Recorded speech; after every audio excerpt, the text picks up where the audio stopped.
The forest was never silent. Even in the hush of twilight, the wind whispered through the pines, and the distant cry of a hawk echoed over the mountains. But tonight, the woods held its breath. Elena Kovac knew something was wrong. A wildlife biologist who traded city life for the solitude of the wilderness, she had spent years studying the creatures of Black Pine Ridge, but nothing had prepared her for what she found that evening: a trail of blood smeared across the damp earth, leading deeper into the trees. Her pulse quickened. This wasn't the work of nature. This was something far more sinister. And then she saw him, a massive black bear. His fur, matted with sweat and dirt, lay slumped against the roots of an ancient oak. His breaths came in shallow, labored gasps. A poisoned dart, illegal, cruel, protruded from his shoulder, the flesh around it swollen and angry. Elena froze. Every instinct, every warning from years of fieldwork screamed at her to back away. Bears don't ask for help, they kill. But then the bear lifted his head. Their eyes met. And in that moment,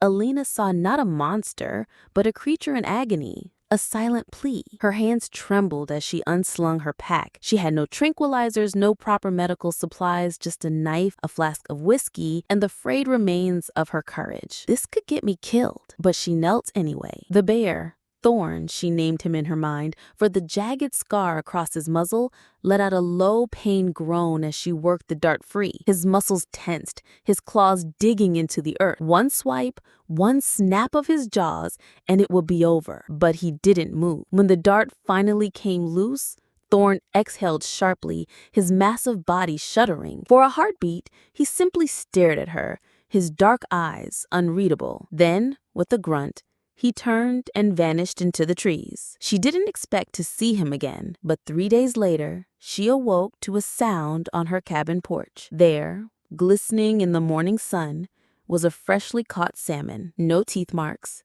no signs of struggle, just an offering. A week later, a cluster of wild berries appeared, then a honeycomb, perfectly intact, as if placed with deliberate care. The town called her a fool. "You're feeding it?" Harris, the old diner owner, spat into his coffee.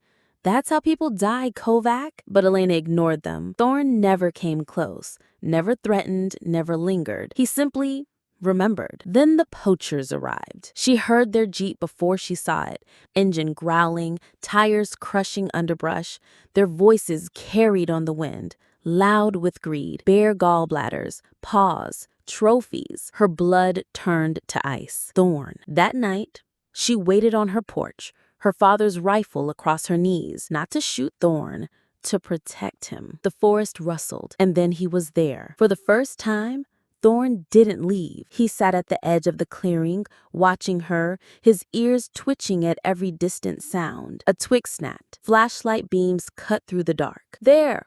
a man shouted. Thorn's muscles coiled. Fight or flee? Elena stepped forward, placing herself between him and the light. "Run!" she whispered. For a heartbeat, he didn't move. Then, with a huff, he turned, but not toward the woods, towards the hunters. What happened next would be told in town for years. Thorn didn't kill them. He didn't have to. His roar shook the trees as he charged, just enough to send the men stumbling back, their shouts dissolving into panic. The jeep's engine roared to life, tires spinning in the dirt as they fled. And then, silence. Thorn stood there, chest heaving, before turning back to Elena. Slowly, she held out her hand. He sniffed it. Then, with a gentleness that defied his size, he pressed his massive forehead against her palm just once before melting back into the forest. The poachers were arrested the next day. Their truck, loaded with illegal traps and dart guns, was enough evidence for the rangers. As for Thorn, some say he still watches over those woods, that if you listen closely on quiet nights,